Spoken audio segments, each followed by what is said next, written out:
Before jumping into AWS Organizations practical, let's understand some key concepts. So what are we going to achieve with AWS Organizations? So you're going to achieve centralized account management. So you go just gonna log into one account, master account, and then you can create as many accounts as you want, and then you can manage them from single place. Consolidated billing. So you're gonna get billed for all accounts at single place, and then enhance security and compliance.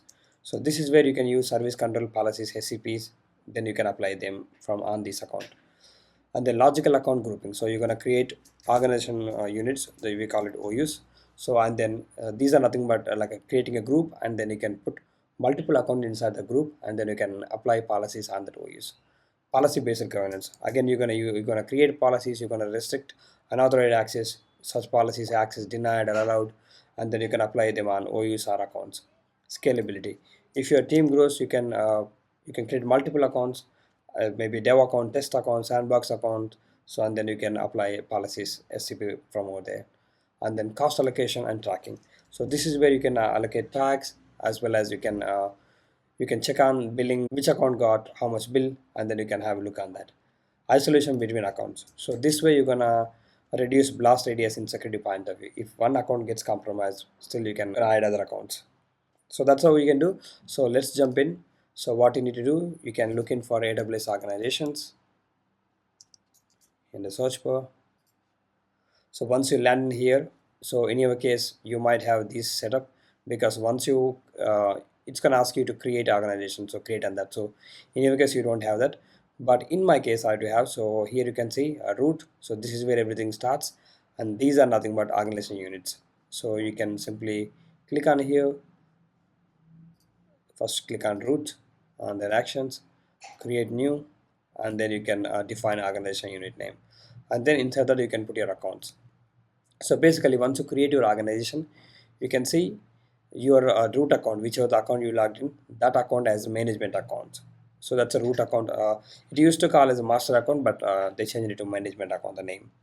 So this is where you can add accounts. So in reality, while working, you would have different accounts for dev, test, and prod, because you can apply restrictions on those accounts, and then you can reduce the cost, and you can it's basically gonna reduce your management overhead. So let's do that. I already do have an account, so you can create a new account by multiple ways. If you click on add an account, you can see create an AWS account, or you if you have an existing account, you can combine that account into this organization, and then this account bill you're gonna get in this management account. So if you don't have an account, you can create it. So how you gonna create, for let's say for instance I'm gonna create test account. So let's say test sandbox name, and then you need to have a working email. So and that working email, you if you have created any AWS accounts on that email, it's not going to work. So you need if you have an account, you can use that invite an existing account feature. So in my case I don't have, so I'm going to use DevOps hero dot xyz, and then it's gonna create automatically a role as well. So and then click on create a AWS account. So you can see the management account can use this IAM role to access. Okay, that's fine. So once you click on that account, create an account, so basically it's gonna send an email to that email address. So if you check in here, if I refresh it, so I can see test account, it's been created with this account ID and then on this email. So if I go to that email, if I click on here, so I can see now it says welcome to AWS services. And then what you can do, you can open in incognito, go to aws.amazon.com, sign into console. So if you try to log into your root account by using that new email ID, how you gonna do? So you don't have password, right? So that's where you can enter your email dev at the right DevOps hero.xyz, and then you don't have any password, so click on forgot password.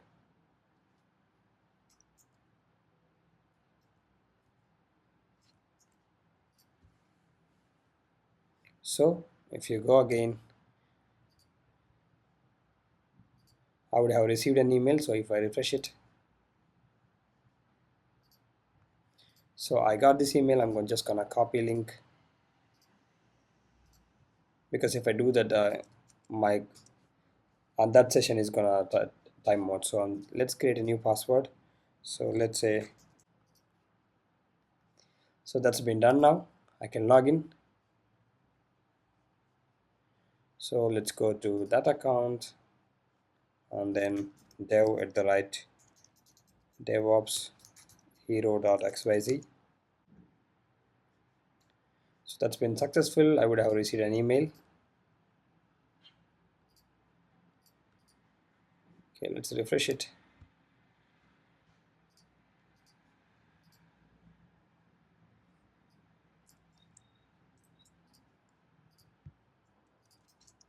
So now I logged in now.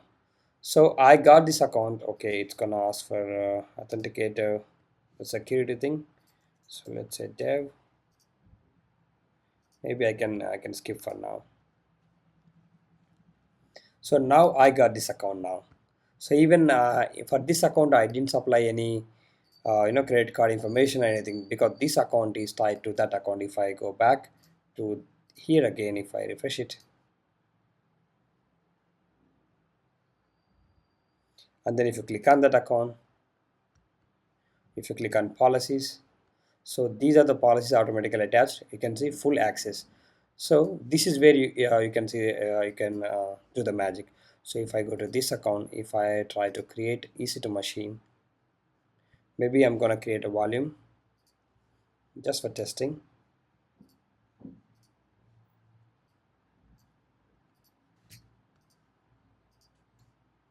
Create volume. Let's say I'm just gonna create 1 GB volume and then click on that.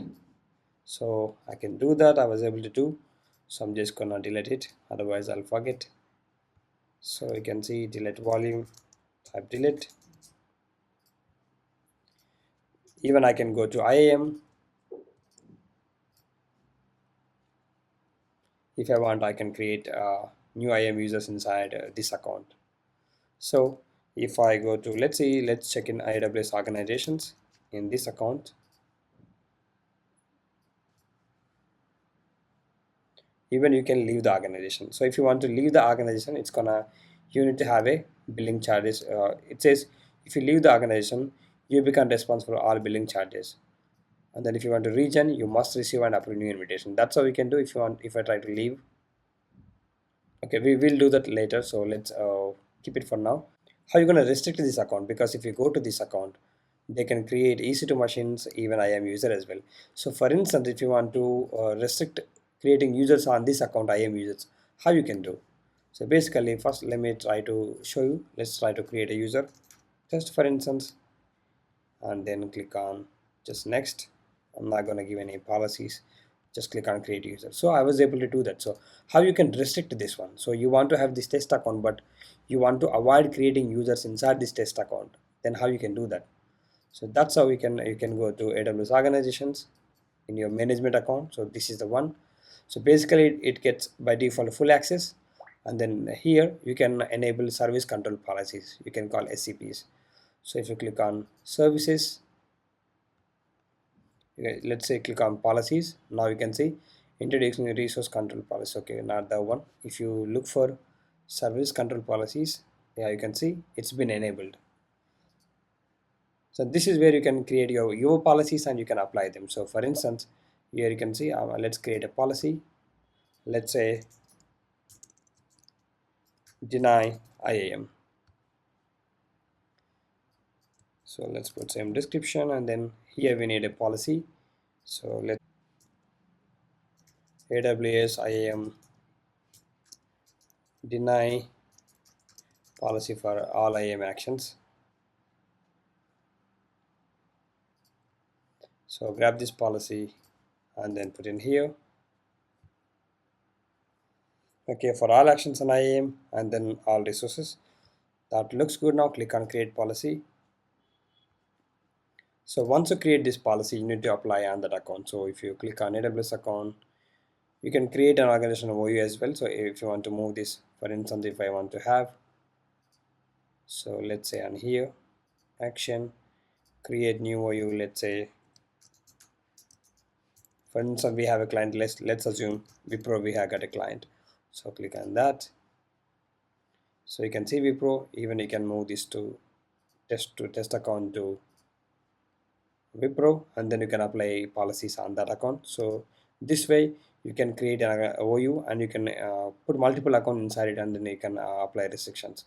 So in my case, I just want to have on this account, click on test, click on policies, click on attach, and then deny everything. No, not deny everything, deny IAM. I'm just gonna apply. Of course, you can customize as per your requirement. I'm just gonna show you an example. So if I come back, if I try to create a user, let's say delete user. So now you can see access denied actually. So it's got refreshed. So if you go to IAM, now you don't have permission for that. So that's how you can use AWS organization SCPs. So if you check in that IAM policy evaluation,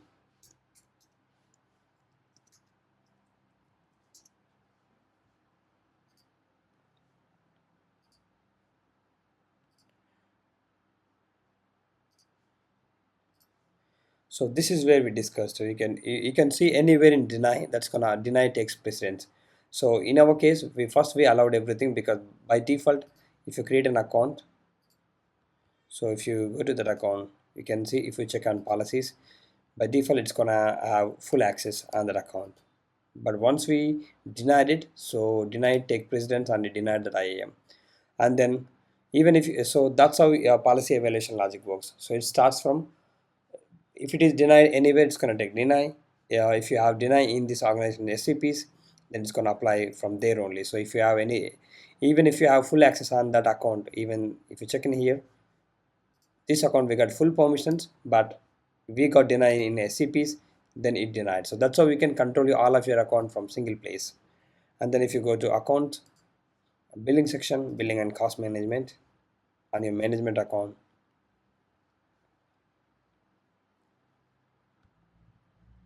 so if you click on bills,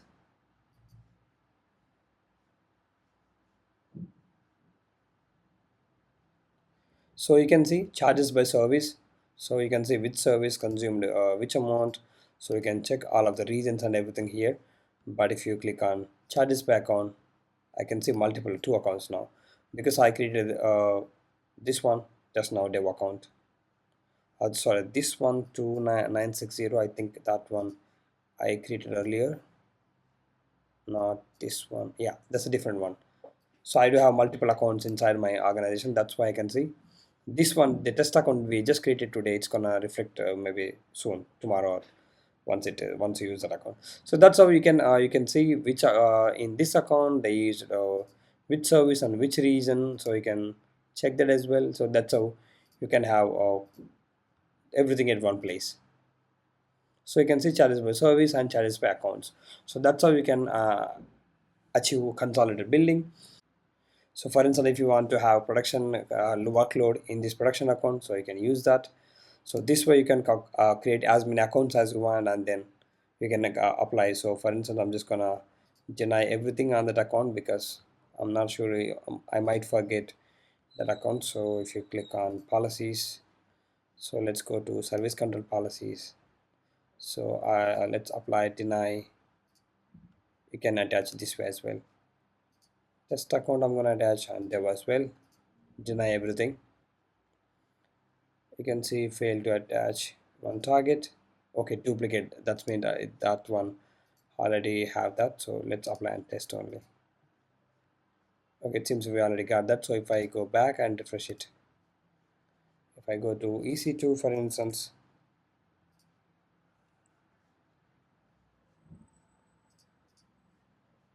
so that's been denied now. So that's how we can use. So in while working in a company, you would have multiple accounts for multiple environments, maybe for multiple clients, and then you can manage everything from one place. So that's all for this video. Thank you so much for watching.